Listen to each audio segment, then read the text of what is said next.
Sherlock Holmes, your brother Mycroft sent his regards. Oh, how touching. Perhaps one day he'll do it in person. Look, I just tell you what they tell me. And you've done it admirably. Good show. I'm confident that with a bit of effort, one day you might even send regards to the king himself. Goodbye. Wait, no. I haven't told you yet. Of course, let me guess. Mission urgent, fate of the nation, etc.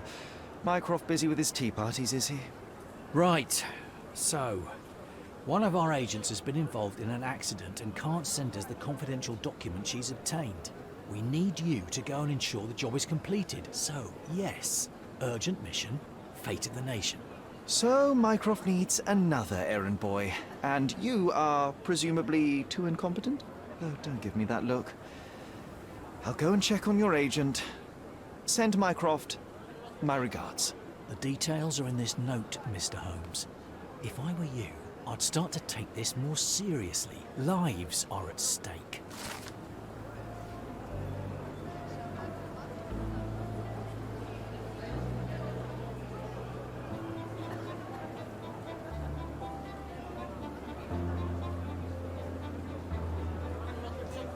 Nothing ever changes.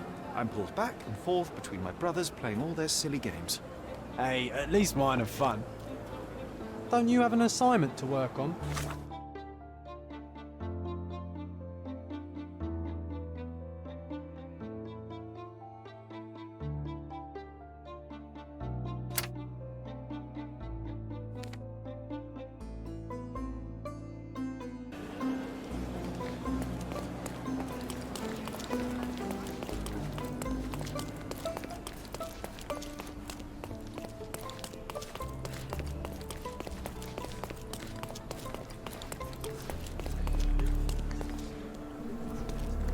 Sir, what do you think you're doing?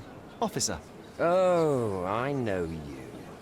You're the clever chap that cracked that Palazzo del Luzzo case, eh? Well, presuming there has not been another murder since, then yes, it is I. I'm here to investigate the accident. You don't mind if I examine the scene? You're too late. Case closed.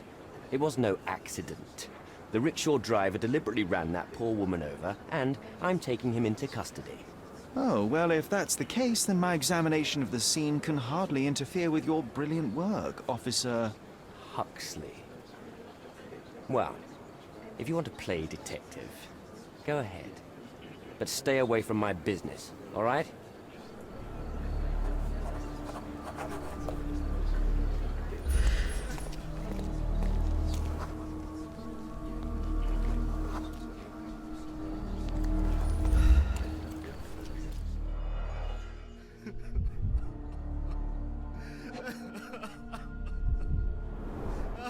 The dress looks generally neat and tidy. Any staining must have been from the accident. An impact to the back of the head caused severe damage. Her death was probably instant. Cordona's true horror revealed. Behold, the killer curb.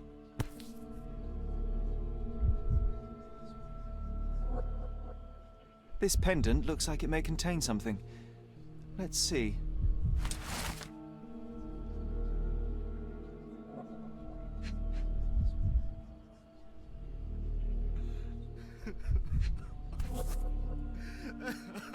It takes two to tango. I'll find a use for it. Cleaning the houses of rich men by day and preserving England's secrets by night.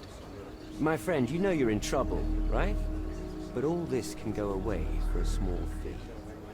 Ugh, damn crooked cops. Come on, concentrate, so we can stop him before he arrests the driver. Always take care when walking beneath balconies.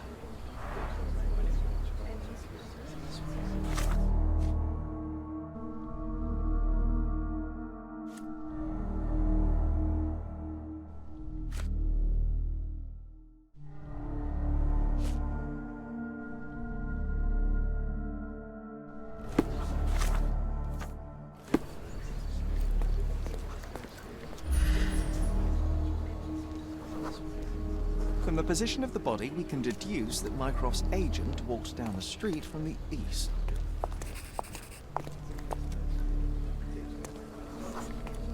The rickshaw's tracks show that the vehicle was coming from the south.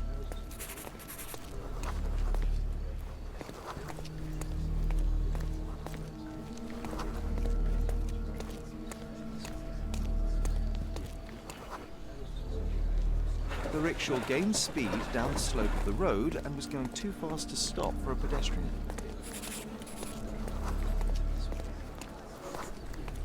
But, Sherry, it would be impossible to miss a rickshaw speeding downhill. It was as fast as a racehorse. Unless something distracts you. A sudden loud noise caught the agent's attention and they stepped into the road without looking. It was all an accident. John, no one is immune to chance. Such synchrony of events would be very difficult to contrive artificially. No such thing as coincidence. I bet there's a killer mastermind behind this.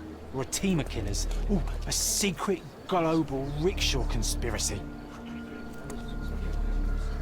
Upon examination of the scene, I have concluded that the smash of the flower pot distracted the woman. She didn't notice the oncoming rickshaw. After stepping into its path, she was knocked to the ground and died after hitting her head on the curb. It was most likely an accident. Oh, that's just your imagination. The facts say otherwise. Well, fact, there are no wheel tracks on the woman's body, so the rickshaw could not have run over her. Fact, you are blackmailing an innocent man. Didn't I tell you to stay out of my business? You're lucky there's a crowd. So the man can go free. Oh, thank you, Officer Huxley, for your excellent decision. All right. The rickshaw puller can leave, but he better not show his face again. That goes twice for you, Mr. White Knight. Goodbye, sir. I'm glad you didn't leave that poor chap alone. The truth must be told, even if it damns as often as it saves. Today it spared a driver and denounced an officer. Tomorrow, perhaps the opposite. Thank you, sir. This policeman would have never let me go if you hadn't intervened.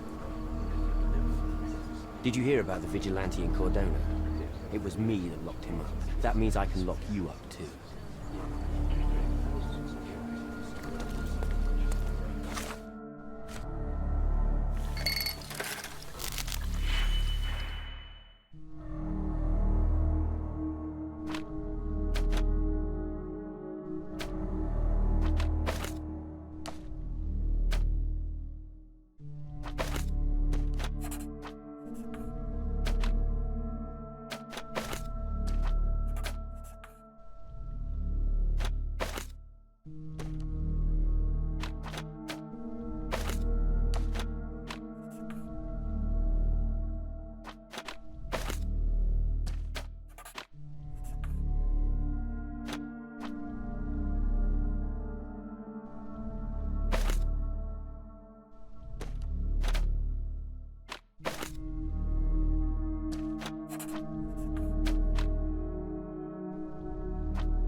One bed, one table, and one horrible scent of decay which someone tried to cover with perfume.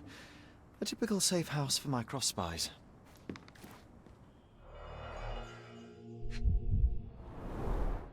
Being a secret agent isn't easy.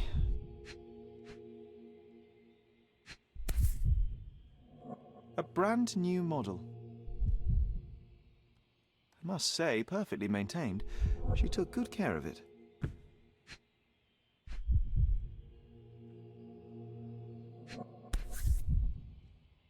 The documents may have been stowed in here, but they're gone now. Whoever broke in clearly does not appreciate lockpicks.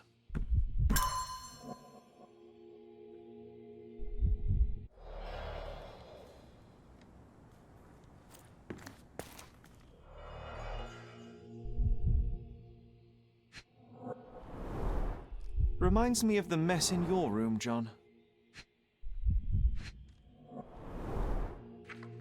Fake passports. I guess nothing is a crime if you're working for the Crown. I've always wanted to try something new.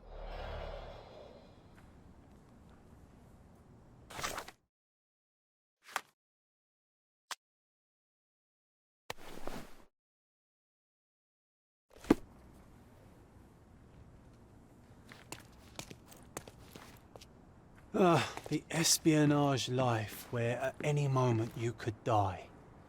Of boredom.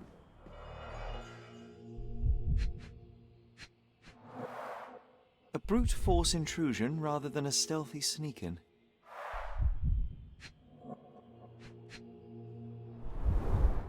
The wax is still warm.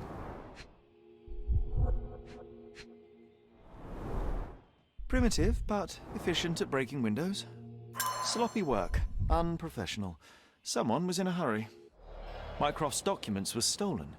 The thief entered through the broken window not long ago. What are we waiting for? Let's search the backyard and track him down.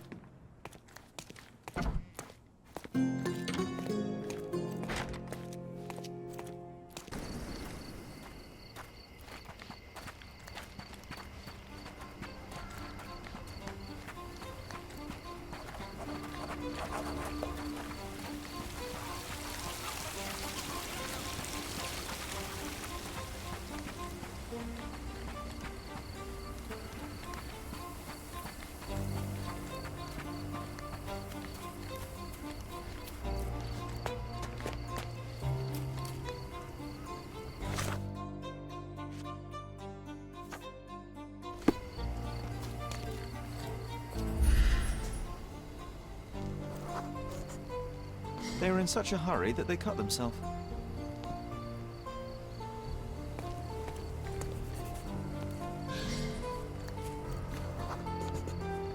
They injured themselves pretty seriously. Let's keep looking for tracks, Sherry. We can't be far behind him.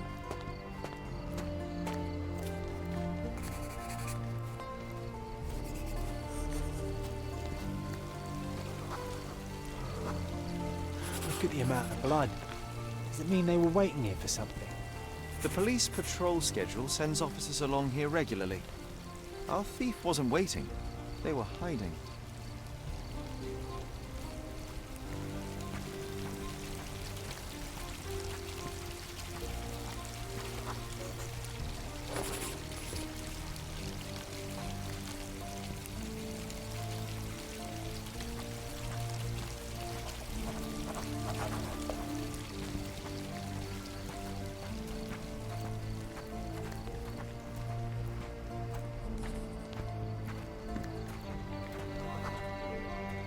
The blood trail stops here. They must have finally bandaged the wound.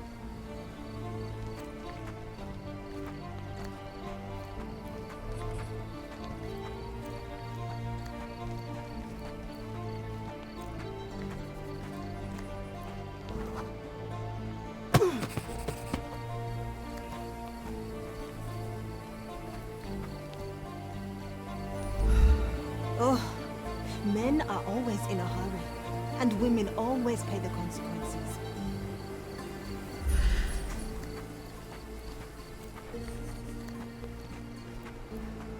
The thief must be somewhere around here. can almost smell him.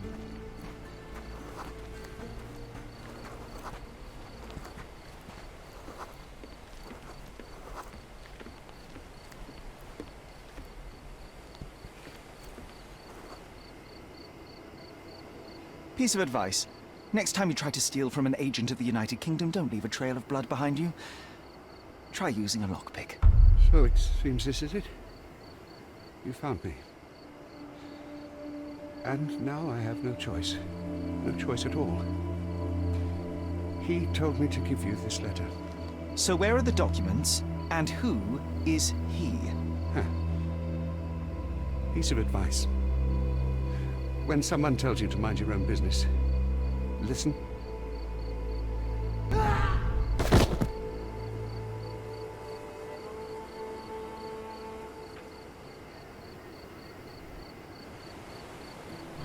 Sherry.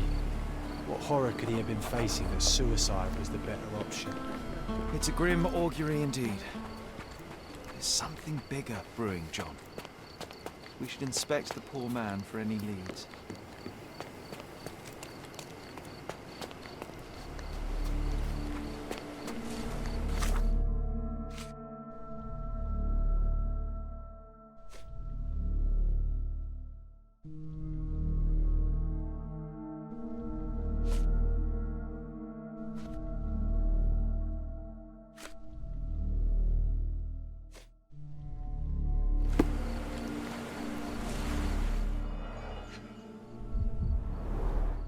He managed to bandage the wound properly.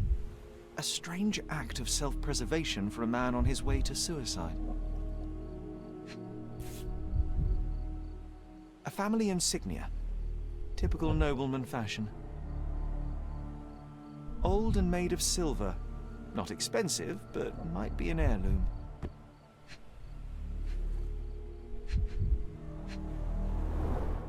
Expensive clothes. Pretty worn out, though. Take a photo of this poor bugger. Better to give Mycroft something rather than nothing.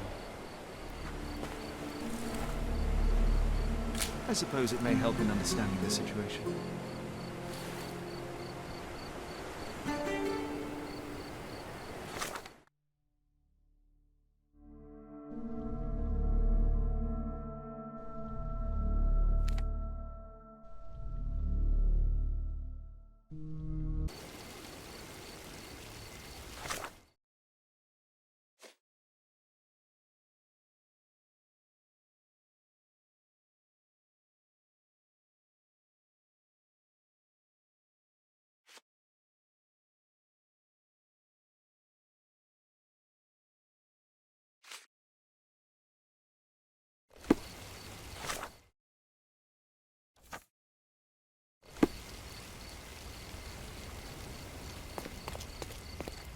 Treasure maps from the governor.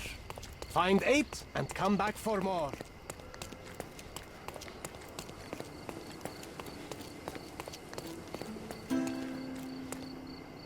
Are you able to help me?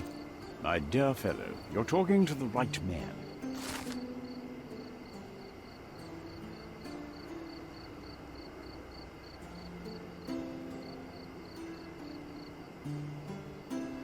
Alas, that's a terrible blow for the office. I'd better pass on your report immediately. Thank you for your service. The accident doesn't look so accidental anymore, does it? I think you might be right, John. I feel like someone is leading us by the nose. First time I've encountered such a devious mind. I suspect not the last.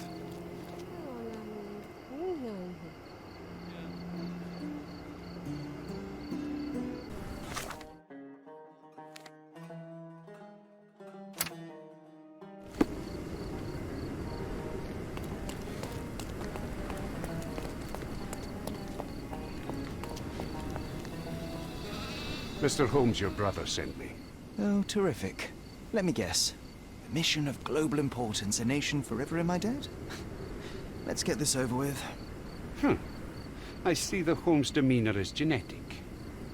Well then, this island is home to a seemingly innocuous astronomy professor named Jacob Haring.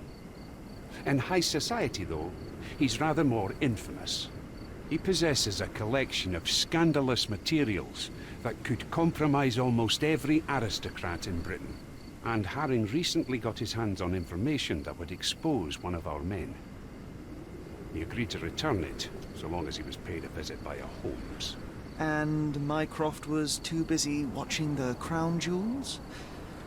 Fine. I'll visit Mr. Haring the moment I can spare the time. Just wait. The man is a loner, but a cunning one. This invitation implies he has something in mind for you, so be careful. And remember, I was never here.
Boom, Sherry.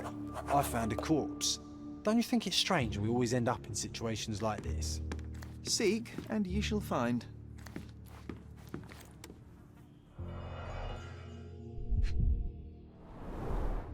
His hand is clinging to his chest, but he has no stab or gunshot wounds.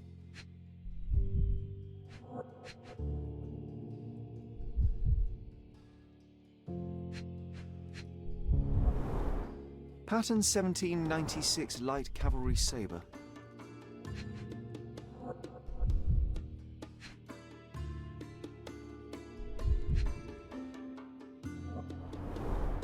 Judging by his expression, a painful and unexpected death. It looks like he died of natural causes, but something doesn't add up.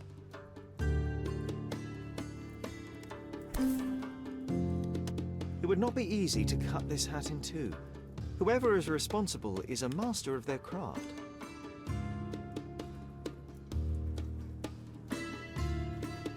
Pheasant feathers. They're rare here.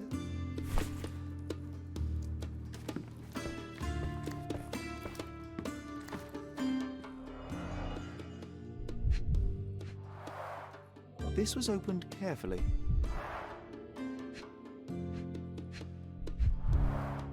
A safe behind a painting. Classic.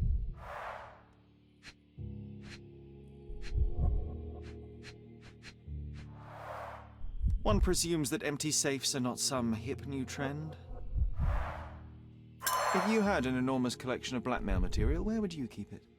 Oh, nice try, Sherry. But I ain't telling you nothing.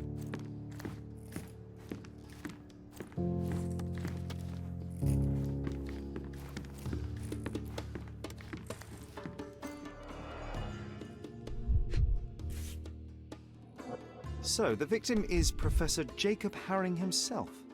That's no great surprise. London Fencing Club, 1876.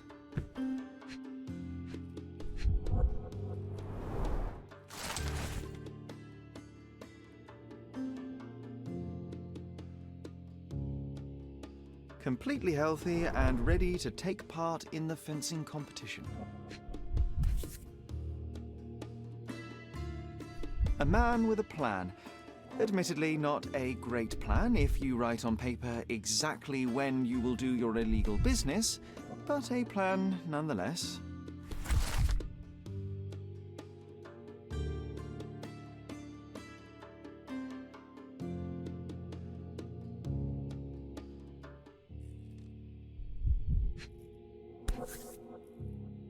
Stamped with Mr. Haring's personal seal.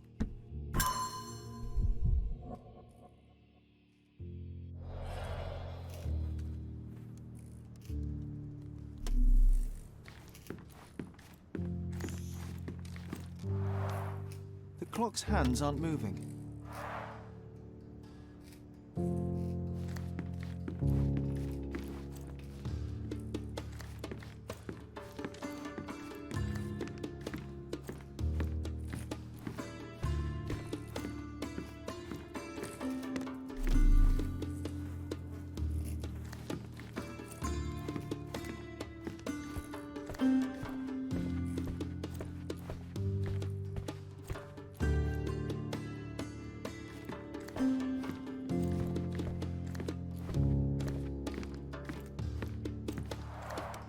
John, do you know any songbirds? Oh, I don't know. Partridges, birds of paradise, chickens. Okay, I might just be hungry.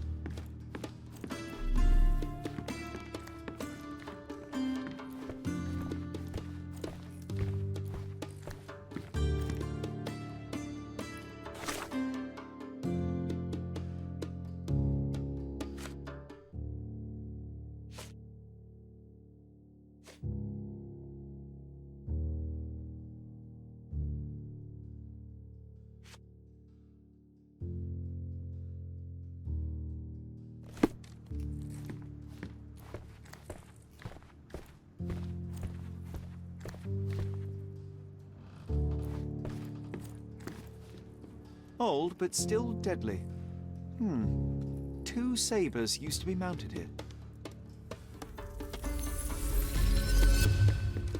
Another day, another death. Do you think we're just lucky?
Mr. Herring was not one to deviate from his plans, and yet, on this day, he only managed to answer his mail and never did get to repair the clock. The visitor knew his schedule. They entered the house between 3:30 and 4 p.m. That's exactly when Herring would be checking his blackmail collection. When Jacob saw the intruder, his fencing reflexes kicked in. He lunged left to the sabers, wrenched one off the wall, and attacked the visitor. But in the middle of the assault, Mr. Herring is struck by a heart attack, and the professor only manages to cut off the hat of the intruder. The visitor stole Herring's entire blackmail collection and wrote a message on the blackboard. Before we go chasing the intruder, should we try to confirm the cause of the professor's death? I'd hate for him to be a red herring.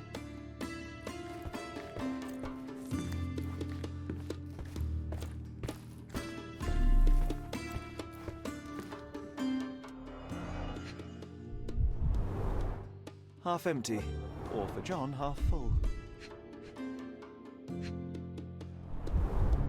Totally empty. Even John couldn't argue with that. A strong, rotten smell. Uncharacteristic for tea.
Digitalis is usually used to cure heart disease, but every drug is a poison if you get the dosage wrong. Or right, if that's your goal.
Seems like we have fun neighbours, eh, Sherry? We should introduce ourselves.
He doesn't have an invitation to the club.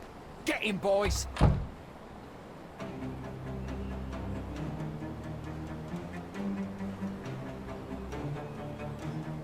I'm coming.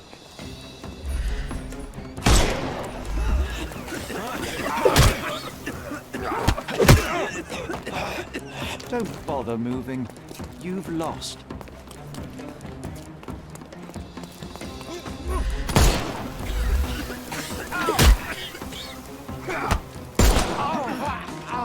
Take a rest, my friend.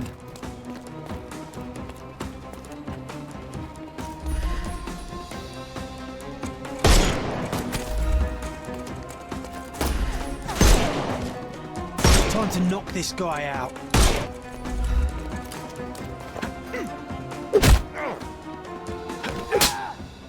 Don't bother moving. The snuff's ready.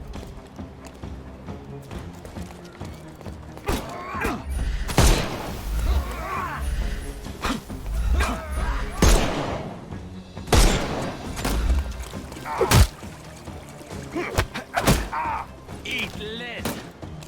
Give him the pepper snuff. It's all yours now. Go for it.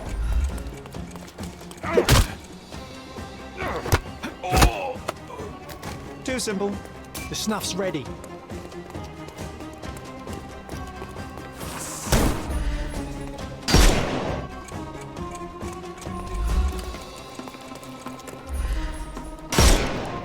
can overcome the brute now.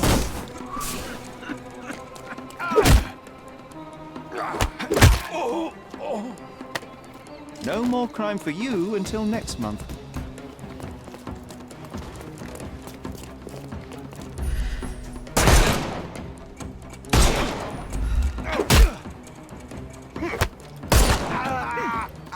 Too simple. No, you killed him.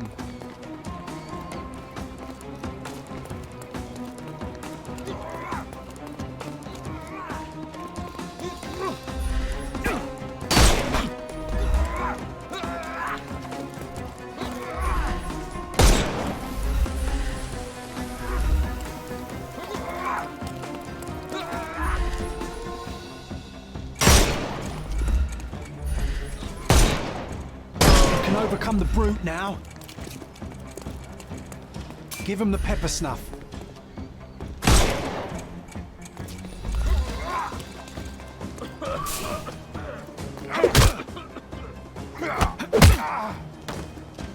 No more crime for you until next month.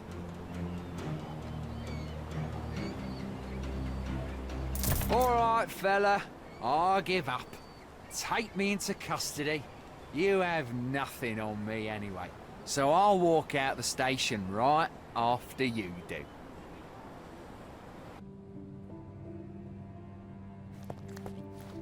Excellent job catching this crook, sir. His name is Lucky Joe, and as it happens, someone with influence was after him too. You did them a favour. I just solved the mystery, officer. If a criminal appears in my path, it merely affirms my deductions are sound. Either way, you'll be pleased to know that an anonymous tip has fingered Lucky Joe as being involved in the murder of a famous professor. We have photographs and witness statements. Not so Lucky Joe is headed straight to the gallows. Someone served him to us on a silver platter. Interesting. Well, as a vital ally in the arrest of a wanted murderer, you couldn't possibly object to me interviewing him. Well, vital? Yes. No, of course. Go ahead.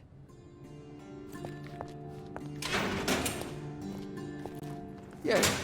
Haven't you made my day bad enough? Get out!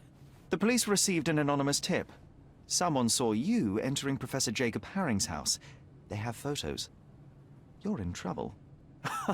I didn't even touch the old fool. This whole business was a setup from the beginning. You broke into the house at the exact time Jacob Haring had his safe open and his collection of blackmail materials out. Perfect timing to steal the lot. Ah, that's circumstantial at best. Alas, the professor turned out to be less feeble than you expected.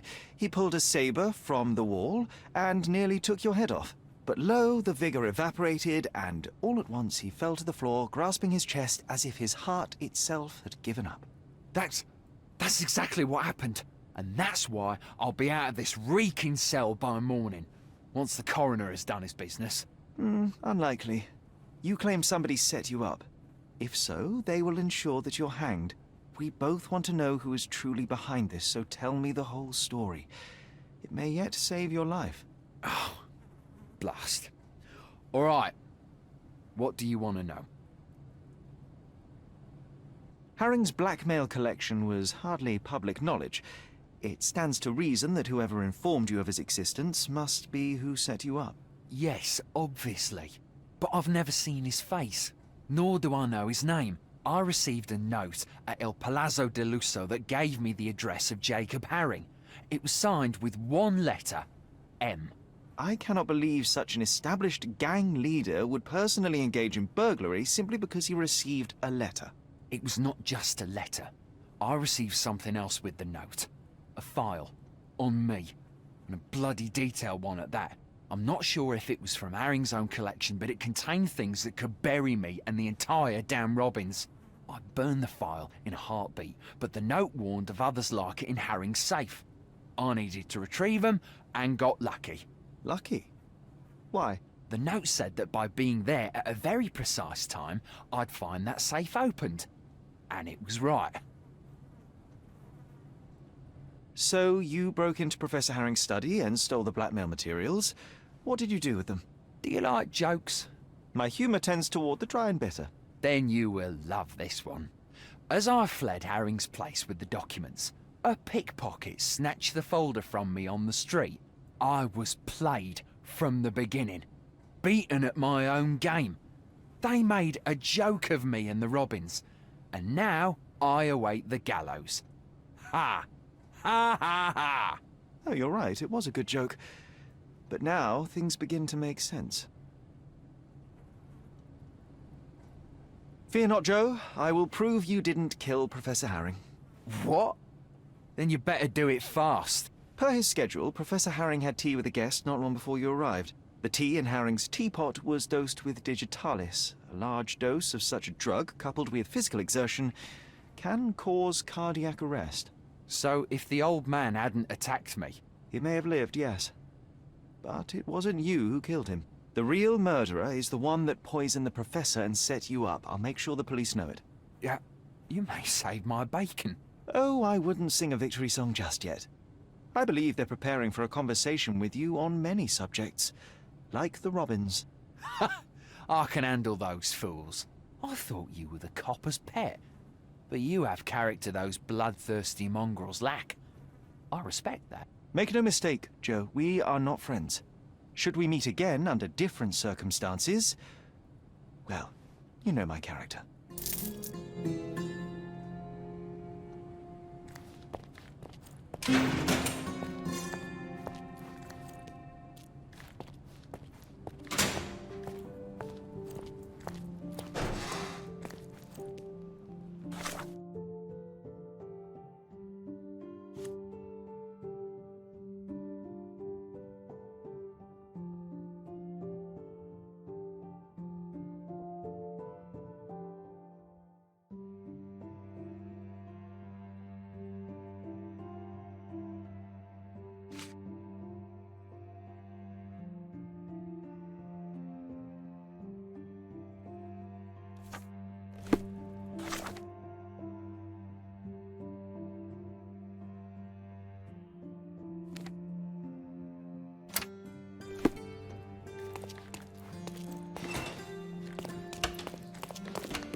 Oh, is that you, Mr. Holmes?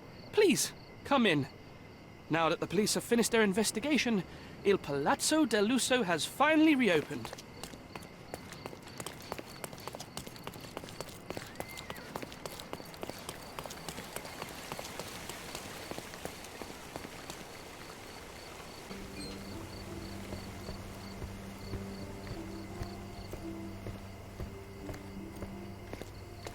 May I ask you something? Don't take it personally, sir. But I know nothing about this.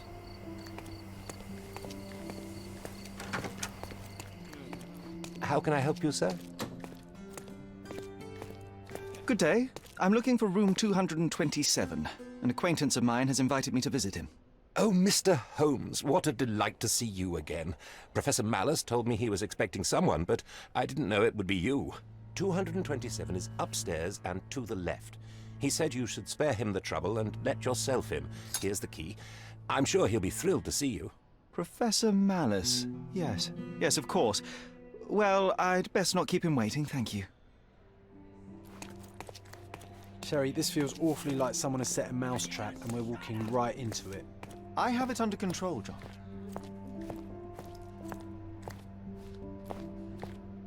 Really, Sherry? I don't like this. Please. Room 227. This is it. See? Neither a trapdoor nor a self-firing gun.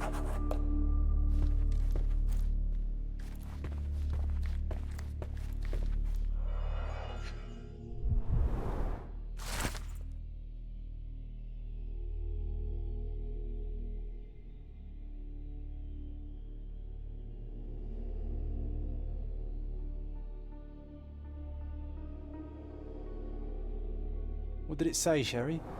That I failed, John. He's gone, tore through Cordona like a hurricane and left us to sift through the wreckage. Nelson's monument in Trafalgar Square, London. I am watching you. The hairs on my neck just stood up. A dossier on General Garnet Wolseley, but now empty. I recognize this seal from Jacob Haring's mail.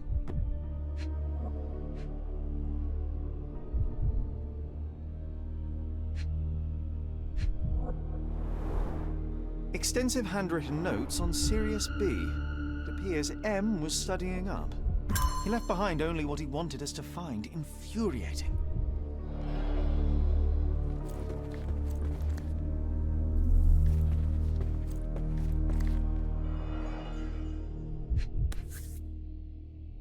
A family photo of the man who jumped off the bridge. Pity. Everybody has pressure points. What would happen if I pushed yours?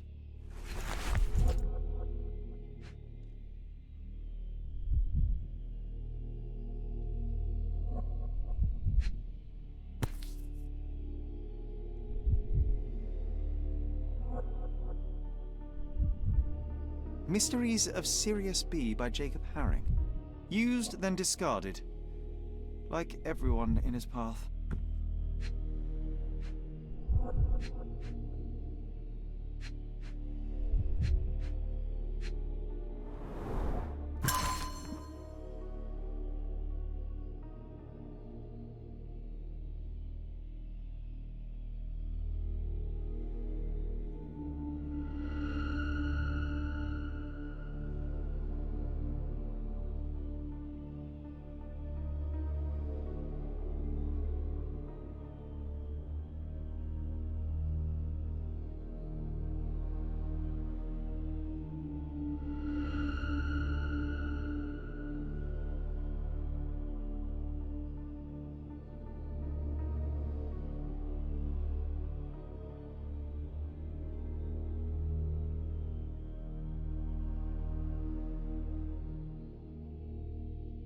How many more dossiers like this does M possess?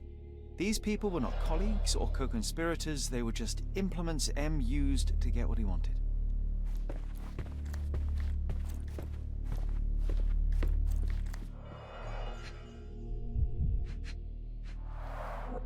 The position of naval forces in the Mediterranean.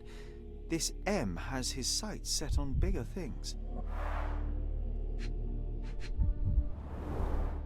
Mycroft's agent. So M did orchestrate her accident with unimaginable precision. Jacob Haring, just a pawn in a complex chess match.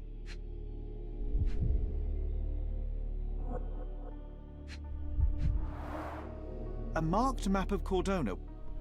We've visited most of these locations recently. All these thefts, exactions, and deaths are the intricately entwined pieces of a greater plan, and we fail to influence it in the slightest.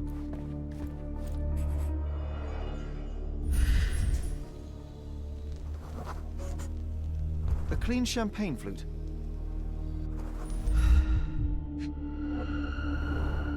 The champagne bottle is uncorked, yet still chilled and bubbly. The gall of this man. Someone's celebrating a victory, and I'm not sure it's us. The first move has been made. Anglo-Egyptian war looms. M is celebrating and wants us to know it.